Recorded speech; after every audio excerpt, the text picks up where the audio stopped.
Good morning, students. As we are doing our 7th chapter of macroeconomics, basic concept हमने already इसके अंदर read कर ली हैं. उसी से रिलेटेड एक क्वेश्चन जो कि बहुत ही इंपॉर्टेंट क्वेश्चन है. Given consumption curve, derive saving curve and state the step use diagram. यानी क्वेश्चन क्या है कि आपको कंजप्शन कर्व गिवन है. ये देखिए बेटा, ये आपको कंजप्शन कर्व गिवन है डायग्राम 1 के अंदर. ऐसे ही होता है कंजप्शन कर्व. ये वाई लेवल ऑफ इनकम है.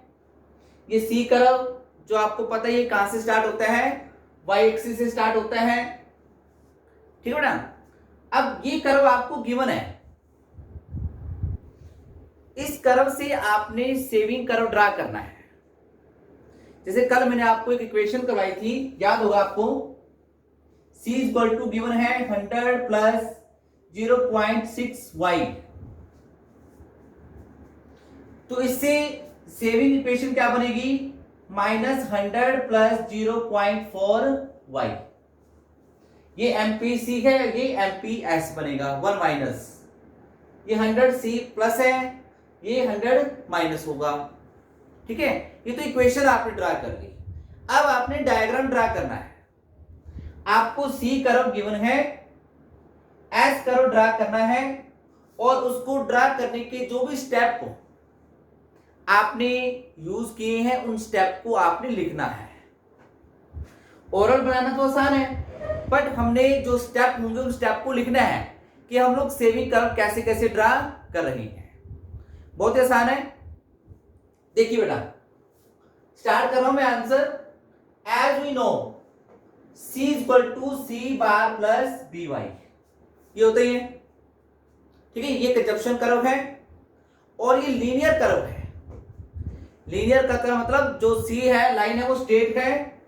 C लाइन स्टेट क्यों है? क्योंकि MPC हमारी क्या है? कांस्टेंट है. क्योंकि इस लाइन का स्लोप क्या है? MPC. और MPC हमारी कांस्टेंट है, तो इसे बोलते हैं लीनियर इक्वेशंस. अब where C bar is equal to autonomous consumption, यानी minimum level of consumption at zero level of income. हम इसको एक्सप्लेन कर रहे हैं. B क्या है? MPC, slope of C line. ठीक है. लीनियर लाइन है ये, क्योंकि MPC कांस्टेंट आप लिख सकते हो, नो प्रॉब्लम. हाँ जी. S इक्वल टू क्या है? S bar plus 1 minus BY.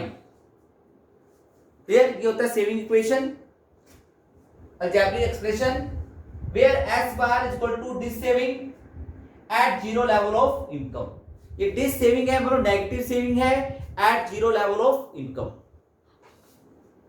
And S bar is equal to क्या होता है? Minus C bar.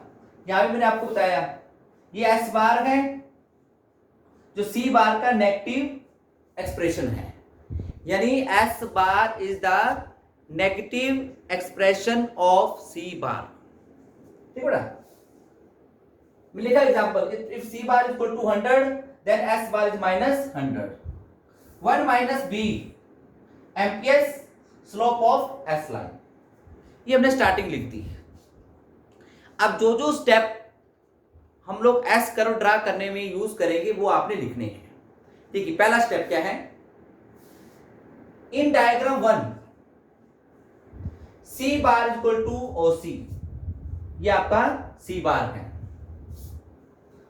ठीक है. And S bar equal to क्या है? Minus C bar. पता ही हमारे को. So S bar equal to क्या होगा बेटा? Minus OC. मतलब जो S बार आएगा ऑटोनोमस सेविंग आएगी वो कितनी आएगी? OC का नेगेटिव, इसके नेगेटिव आएगी. ठीक है. यानी हमने जो सेविंग लेनी है at zero level of income वो कितनी लेनी है? इसके इक्वल लेनी है, यानी 100 के इक्वल. लेकिन लेंगे क्या?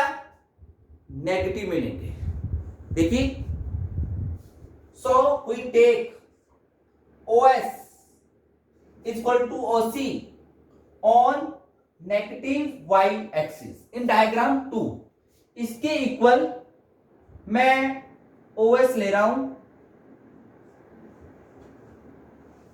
बट ले कहा रहा हूं मैं डायग्राम 2 के अंदर ऑन नेगेटिव वाई एक्सिस के ऊपर। क्लियर? प्रॉपर मेजर करके, ठीक है ना। तो ये S क्या आ गया? S is the starting point of saving curve. देखा हो मैंने, S is the starting point of S curve, ठीक है ना।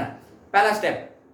तो किसी भी लाइन को ड्रा करने के लिए 2 पॉइंट होने जरूरी है, 2 पॉइंट्स। सेकंड पॉइंट कैसे आएगा? Step 2। Step in diagram 1 when level of income is OY, जब ये लेवल ऑफ इनकम हो गया, ठीक है ना, then C is equal to Y at point E point पर C इज इक्वल टू क्या हो गया? Y। C is equal to Y हो जाता है। क्लियर? हाँ जी। एट पॉइंट E हुई ड्रा, तो जब C is equal to Y है, देन सेविंग क्या है? यहां लिख सकते हो बेटा, then saving is equal to 0, क्योंकि C इज इक्वल टू क्या हो गया? Y, then saving is 0। अगर सेविंग 0 है तो नेचुरली बात है सेविंग कर्व कहां से पास थ्रू होगा? X एक्सिस से पास थ्रू होगा। क्या लिखा मैंने? वी ड्रा ए परपेंडिकुलर, ये परपेंडिकुलर का साइन है, फ्रॉम पॉइंट E। हम E से एक परपेंडिकुलर ड्रा करते हैं, यहां से सीधा परपेंडिकुलर, जो X एक्सिस को इंटरसेक्ट करता है एट पॉइंट P पॉइंट पे ये इंटरसेक्ट कर रहा है इन डायग्राम 2, यानी at point P saving is 0। Saving क्या हो जाती है? 0 हो जाती है। क्लियर? तो this is the second point of saving curve. Step number 2, 2 point आ गए हमारे पास। अब हम क्या करेंगे? थर्ड स्टेप के अंदर join point S to P, हम S को P के साथ ज्वाइन करते हैं और उसको एक्सटेंड करते हैं कहां तक? S1 तक, and extend it to S1। S1 is the saving curve, ये सेविंग कर्व है। वो स्लोप, इसका स्लोप क्या है? 1 माइनस B। ये भी लीनियर कर्व है, क्योंकि कंजप्शन कर्व भी क्या था? लीनियर था। ठीक है, इस पॉइंट पर सेविंग इक्वल टू क्या है? 0। इस पॉइंट से पहले, before point P saving is negative, after point P saving is positive. यहां पे C greater than Y, C less than Y। ठीक है ना। तो ये था एक process, derivation of S curve from C curve. ठीक है ना। तो ये आपने करना है, लेकिन एक क्वेश्चन जो आपने अपने आप करना है, चेक करवाना है मेरे से, इसी का opposite. Given saving curve derive consumption curve. अब नेक्स्ट क्वेश्चन में आपको सेविंग कर्व गिवन होगा और आपने C कर्व ड्राइव करना है। कैसे बेटा? अब ये इक्वेशन पहले ऊपर आ जाएगी, यहां पर इसको आप एक्सप्लेन करोगे, फिर आपकी ये इक्वेशन नीचे आएगी, ये ऊपर ये नीचे। आपने यहां लिखा है S bar equal to minus C bar, फिर आप लिखोगे C bar equal to minus S bar, यानी क्या लिखा जाएगा? C bar equal to minus S bar. ठीक है, तो लिख सकते हो if S bar is minus 100 then C bar minus into minus क्या हो जाएगा? प्लस 100। ठीक है ना। तो ये डायग्राम आपका ऑलरेडी ऊपर बना होगा, ये डायग्राम आपको ऊपर बना होगा और ये डायग्राम आपने नीचे ड्राइव करना है। ठीक है बेटा, जब भी आप लोग C कर्व ड्राइव करोगे तो ये लाइन आपने ऑटोमेटिकली लेनी है। लिखना क्या है? OY line is the reference line. ठीक है, तो इसके स्टेप जो बनेंगे वो आपने लिखकर मुझे भेजने हैं, मैं चेक करूंगा। ठीक है बेटा, कोशिश करना है, अदरवाइज मैं करवाऊंगा। Okay students. नेक्स्ट, अब इसी से इस लेसन से रिलेटेड कुछ न्यूमेरिकल है, वो हम सॉल्व करते हैं और उसकी प्रैक्टिस आपने करनी है।